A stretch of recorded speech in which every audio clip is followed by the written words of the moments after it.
Okay, last one. How can we reconcile various paths to piety in Islam? So this is so similar to the last question. I didn't choose it. Um, how can we reconcile? Let me see there again. How can we reconcile the various paths to piety in Islam? I believe this question is probably talking about the Sufi orders. I think that's what it's talking about, where you had people formulate different approaches of applying the Quran and the Sunnah to draw closer to Allah Subhanahu wa Taala. And so, yes, this varies from person to person. This will vary from person to person, times and places. Right. For example,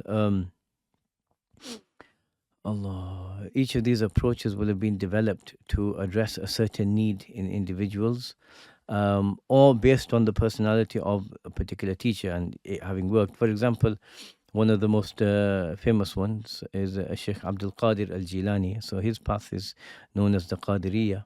And there's various offshoots, and a lot of them just merge into each other as well.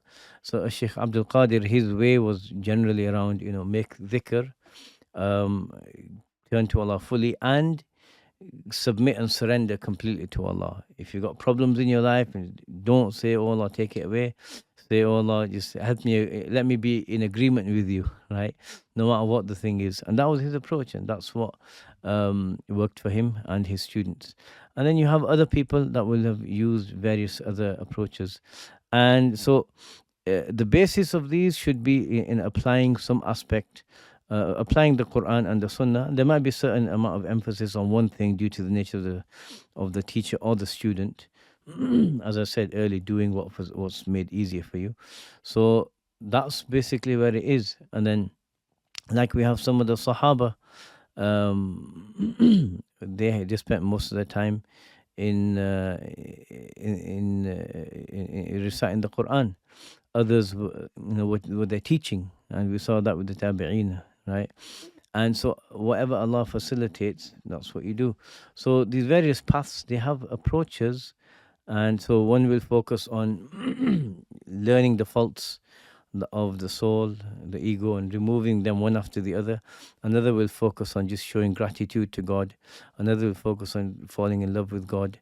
Another will focus on trying to embody the character of the Prophet sallallahu alaihi wasallam.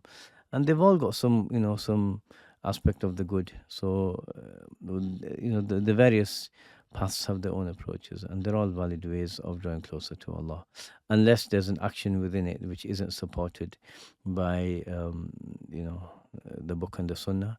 And for that, we go to the scholars of Islam, and to see what they've said regarding that matter. And Allah knows best.